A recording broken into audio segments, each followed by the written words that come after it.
हमारे भाई अरविंद ने और भैया कन्हैया ने बहुत अच्छी बात रखी और हम चाहते हैं कि इस बार तो दो लोगों ने बात रखी, परंतु जब अगली बार 14 अप्रैल को हम लोग यहाँ पर कार्यक्रम करें तो कम से कम यहाँ पर 15-20 युवा और हमारी बहनें भी, छोटी जो बहनें हैं उनमें भी कुछ ऐसी बहनें हों जो यहाँ पर अपनी बात रख सकें।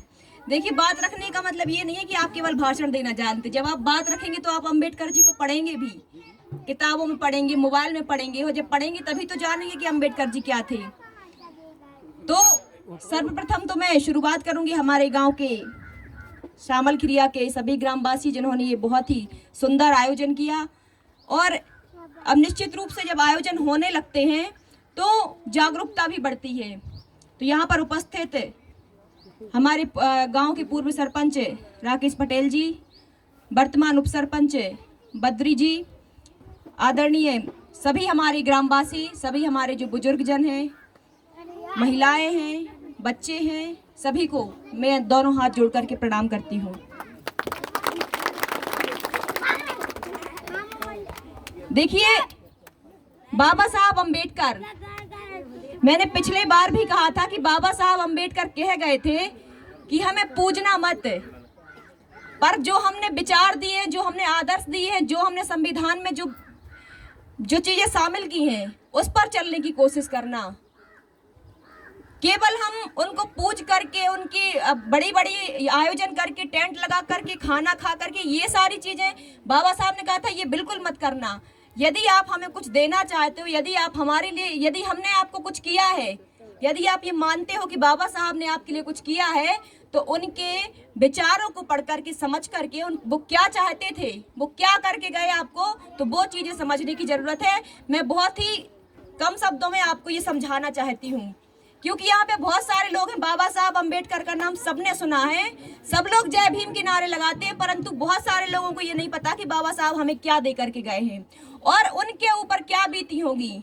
आप ये बताइए कि आप जिस जाति से आते हैं, आज भी आपको वही भेदभाव का सामना करना पड़ता है कि नहीं पड़ता? तो बाबा साहब उस समय पे, इतने 134 साल पहले जब बाबा साहब का जन्म हुआ और जब बाबा साहब पढ़ने के लिए स्कूल गए, तो आज तो आपके जो बच्चे जाते हैं स्कूल में, साथ में बैठते हैं कि नहीं बैठते सारी जातियों के लोग? ऐसा तो नहीं है कि आपके बच्चे हैं तो वो अलग उसमें बैठेंगे, बाहर बैठेंगे या अलग फट्टी पे बैठेंगे।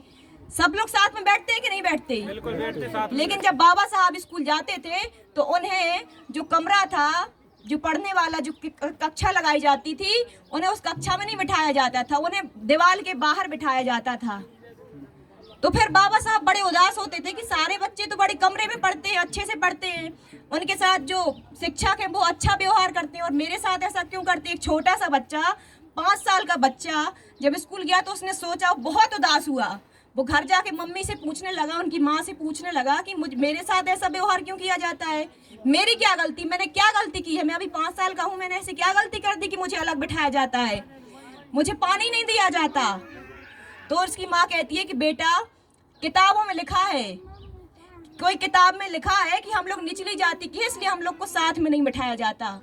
तो वो बाबा साहब उस समय पर जब 5 साल के थे तो उन्होंने कहा था कि माँ, मैं एक ऐसी किताब लिखूंगा, एक ऐसी किताब लिखूंगा, जो पुरानी किताब है उसको मिटाने का काम करूंगा, और एक ऐसी किताब लिखूंगा जिसमें इंसान को इंसान समझा जाएगा, जिसमें कोई जातिगत भेदभाव नहीं होगा।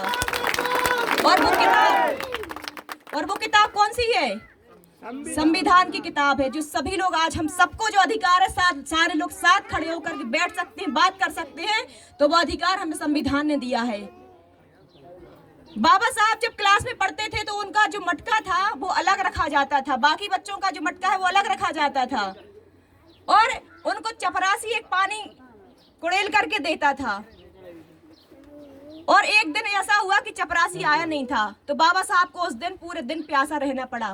और वो बाबा साहब जिनको बाहर बिठाया जाता था, जिनके साथ इतना अछूत वाला व्यवहार किया जाता था, उन बाबा साहब ने विदेश जाकर के पढ़ाई करी और 32 डिग्रियां हासिल करी थी। 32 डिग्रियां उस समय पे पूरे भारत देश के अंदर अच्छे अच्छे विद्वान थे, लेकिन 32 डिग्रियां किसी के पास नहीं थी। और बाबा साहब की तरह कोई विद्वान व्यक्ति नहीं था, और मजबूर होकर के हमारे जो देश के जो नेता थे, उनको मजबूर होकर के बाबा साहब से संविधान निर्माण का काम करवाना पड़ा। क्योंकि बाबा साहब से ज्यादा महान, बाबा साहब से ज्यादा विद्वान कोई उस समय पर नहीं था। तो आज सबको ये जानना जरूरी है कि आखिर बाबा साहब नहीं होते तो हमारा क्या होता। बाबा साहब एक व्यक्ति, केवल एक व्यक्ति यदि हमारी जिंदगी में नहीं होता तो पता है हमारा क्या होता। आज भी हमारे जो बच्चे हैं वो पढ़ नहीं पाते, आज भी हमारे बच्चे स्कूल नहीं जा पाते, आज भी हमारे जो बच्चे हैं वो नौकरियां नहीं कर पाते। बाबा साहब ने आरक्षण दिया। आरक्षण एक बहुत छोटी चीज होती है, परंतु आरक्षण को पाने के लिए उस समय पे बाबा साहब ने बहुत मेहनत करी। आरक्षण दिया तो हमारे जो बच्चे हैं वो नौकरियों में जा पा रहे हैं, नहीं तो कभी हमारे बच्चे नौकरियों में नहीं जा पाते। पर बाबा साहब ने आज सरपंच से लेकर के जनपद सदस्य से लेकर के जिला पंचायत सदस्य और विधायक और सांसद हमारी और आपकी समाज का बनता है। पता है क्यों बनता है? क्योंकि बाबा साहब ने आरक्षण दिया है। आप ये बताइए कि यदि सरपंच के लिए आरक्षण नहीं होता तो क्या आपकी समाज का कोई सरपंच बन सकता? नहीं। सोच सकते हो आप लोग।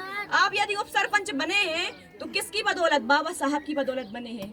मतलब आज आप जो भी कर पा रहे हो वो सब बाबा साहब की बदौलत है, सब भीमराव अंबेडकर की बदौलत है। उसके अलावा सबसे बड़ा जो अधिकार है वो हमें वोट का अधिकार बाबा साहब ने दिया है। हम वोट डालते हैं, हमारा ये अधिकार है, इसलिए हमारे पास में नेता आते हैं, चौखट पे आते हैं, गिड़गिड़ाते हैं और बाबा साहब की मूर्तियां लगवाते हैं, कहीं रविदास मंदिर बनवाते हैं, कहीं आपके लिए स्कूल खुलवाते हैं, कहीं आपके लिए छात्रवृत्ति योजनाएं, कहीं आपके लिए बहुत सारी योजनाएं देते हैं। लेकिन क्यों देते हैं? कोई आप पे मेहरबानी नहीं करते हैं, आपकी वोट लेने के लिए। और वो वोट का अधिकार बाबा साहब अम्बेडकर ने दिया है आपको। तो ऐसी बहुत सारी बातें हैं, बहुत सारी चीजें। बाबा साहब के बारे में यदि बात करने बैठूंगी तो 3 दिन लग जाएंगे, उनकी बातें खत्म नहीं होंगी। एक बात और, जब बाबा साहब विदेश से पढ़ाई करके अपने देश वापस आए थे तब पता है क्या हुआ था? आप सबको? जब उन्होंने अपने भारत देश में नौकरी करी, नौकरी तो अच्छी करी थी क्योंकि वो अच्छे फर्स्ट क्लास ऑफिसर थे। जब नौकरी करी तो उनके जो ऑफिस में एक चपरासी था, तो बाबा साहब की जितनी भी फाइल होती थी वो फेंक दिया करता था, बाबा साहब को पानी नहीं देता था।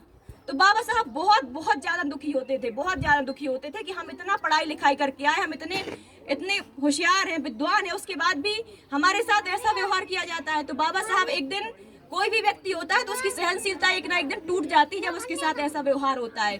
तो बाबा साहब भी उस दिन टूट गए और उनने फैसला कर लिया कि मैं अब विदेश जाऊंगा, वहीं पे नौकरी करूंगा।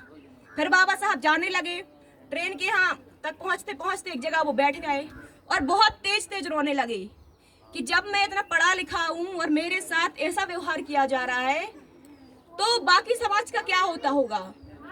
बाबा साहब चाहते तो वो विदेश जाते और विदेश में किसी भी देश में चले जाते, उनको फर्स्ट क्लास ऑफिसर की नौकरी मिलती और ना उनको छुआछूत का सामना करना पड़ता, ना ऐसी किसी भी चीजों का सामना करना पड़ता। बाबा साहब उस जगह पर बैठे बैठे सोचते रहे, बहुत देर तक रोते रहे कि क्या करूं मैं, मेरे साथ ऐसा व्यवहार किया जाता है तो मेरी जो सारी समाज है, जो पढ़ी लिखी नहीं है, जो कुछ नहीं जानती है, जो अपने अधिकारों को नहीं समझती है, उनका क्या होगा यदि मैं चला जाऊंगा तो।